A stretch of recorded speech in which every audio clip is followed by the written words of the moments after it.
नमस्कार, प्रणाम। मैं मजाकिया शक्ति आपका बहुत बहुत स्वागत एवं अभिनंदन करता हूं। कहां किसी को किसी पर भरोसा है इस जमाने में मेरे यार, इसीलिए बीबी होने पर भी मैं करता हूं 3-4 और लड़कियों से प्यार। आपको पता है, अगर कोई लेडी आपकी बात को 5 मिनट में समझ जा रही है तो समझ लो फिर कि वो आपकी मां है, और अगर वही बात कोई समझने में 15 मिनट लगा रही है तो समझ लो आपकी वो बहन है। अगर वही बात कोई समझने में पूरे आधे घंटे यानी 30 मिनट लगा रही है तो समझ लो फिर वो आपकी बेटी है। लेकिन बार बार कहने पे कोई समझ ही नहीं रही है तब समझ लो भाई कि वो फिर बहरी है। हर जगह पत्नी को ही मत घुसेड़ दिया करो यार। बीबियां तो बेचारी इतनी समझदार होती है। कल रात हम लोग गए थे बाहर घूमने, जब घर पहुंचे तो लाइट नहीं थी और मेरी बीबी ने मुझको मोबाइल का फ्लैश ऑन करके पकड़ाया, बोला कि आप दिखाइए मैं ताला खोलती हूं। पूरे 15 मिनट तक उन्होंने खोला और मैं ऐसे फ्लैश दिखाता रहा। उसके बाद एक बार मैंने साहस जुटाया और बोला कि लाइए मैं कोशिश करता हूं, आप दिखाइए। और मैंने जैसे ही कोशिश की झट से खुल गया। अब इतने में बीबी मुझ पे बरस पड़ी। इस तरह से दिखाया जाता है फ्लैश, समझ में आया? अच्छा, बीबियों के साथ जब भी कहीं बाहर जाएं तो हमेशा होशियार रहें, सतर्क रहें। मैं गया एक बार घूमने और जिस बस पे चढ़ा मैं उस पे बहुत ज्यादा भीड़ थी, बैठने की सीट नहीं मिली। मैं खड़ा होकर जा रहा था, बगल में मेरी बीबी थी और मैं जहां खड़ा था मेरे जस्ट बगल एक लड़की खड़ी थी, बिल्कुल सट के, इतनी भीड़ थी। अचानक वो लड़की घूमी और मुझको एक थप्पड़ मारी कस के। मैं समझ न पाया, मैं उसको देखा ऐसे ऊपर से नीचे तक। बोल रही है अनजान लड़की को चिकोटी काटते हो शर्म नहीं आती? अब मैं क्या करता, उनसे बहस भी नहीं कर सकता था वहां पे। जब मैं बस से उतरा तो मैंने बीबी की तरफ देखते हुए कहा, जानू सच में मैंने चिकोटी नहीं काटे थे उसको।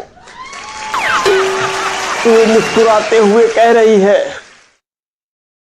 और चिपक के खड़े हो जाओ दूसरी लड़की के साथ, मैंने उसको चिकोटी काटी थी। कल मैं रामायण देख रहा था तो उसमें एक कैरेक्टर है बाली का। तो बाली के साथ कुछ ऐसा था कि जो भी योद्धा उनके सामने युद्ध करने आता था उसकी आधी शक्ति वाली को मिल जाती थी।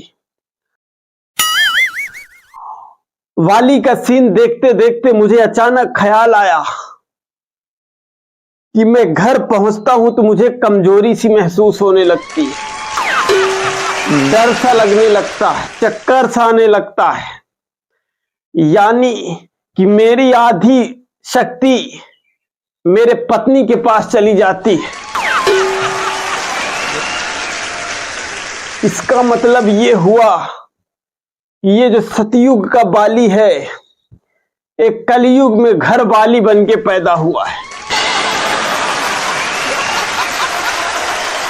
भाई साहब, कल मैं गया शॉपिंग मॉल, वहां एक मिनी मॉल था जहां लगभग चीजें मिलती थी। तो एक भाभी जी आई, भाभी जी ने कहा कि मुझे स्लीपर दिखा दीजिए। दुकानदार ने भाभी का पैर बढ़िया धुलवाए, साबुन लगवाए, फिर धुलवाए, उसके बाद फिर टॉवल से उसको पुछवाए, तब दुकानदार ने भाभी को स्लीपर दिखाया। भाभी ने स्लीपर लिया, पैसे दिए और जाने लगी। तभी दुकानदार कहता है, भाभी जी कुछ और लेंगी क्या? तो भाभी जी ऐसे पीछे घूम के कहती हैं, लेना तो कुछ कपड़े भी थे, लेकिन आपके यहां की सेवा की गुणवत्ता देख करके मैंने विचार कैंसिल कर दिया। अच्छा भाई साहब, जमाना इतना बदल गया है कि पहले आदमी अपने मेन गेट के पास एक आदमी बैठाता था ताकि कुत्ते ना आ जाएं अंदर। आजकल एक कुत्ते बैठाता है ताकि आदमी अंदर ना आ जाए। इतना ही नहीं, पहले आदमी खाना घर में खाता था और फ्रेश होने बाहर जाता था, लेकिन आजकल खाना बाहर खाते हैं और फ्रेश घर में होते हैं। और पहले शादियों में खाना घर की महिलाएं बनाती थी और नाचने वाले बाहर से आते थे, लेकिन आज ऐसा नहीं है। आज जमाना बदल चुका है। आज नाचती हैं घर की महिलाएं और खाना बनाने वाले बाहर से आते हैं। तो कैसा लगा आपको ये वीडियो? अगर अच्छा लगा हो तो कमेंट बॉक्स में कमेंट करके जरूर बताइएगा। और आज का जो प्रश्न है वो ये है कि अपनी बहन आपकी बात को कितने मिनट में मान जाती है? इसका आंसर इसी वीडियो में है। जो राइट आंसर देगा उसको पूरे 1000 रुपए मिलने वाले हैं। और हाँ, अगर आप चाहते हैं कि ये जीतूं तो आप भी चैनल को तुरंत सब्सक्राइब कर लीजिए और वीडियो को सबसे पहले पाने के लिए बेल आइकन को ऑन कर लीजिए और अपने दोस्तों को शेयर जरूर करिए।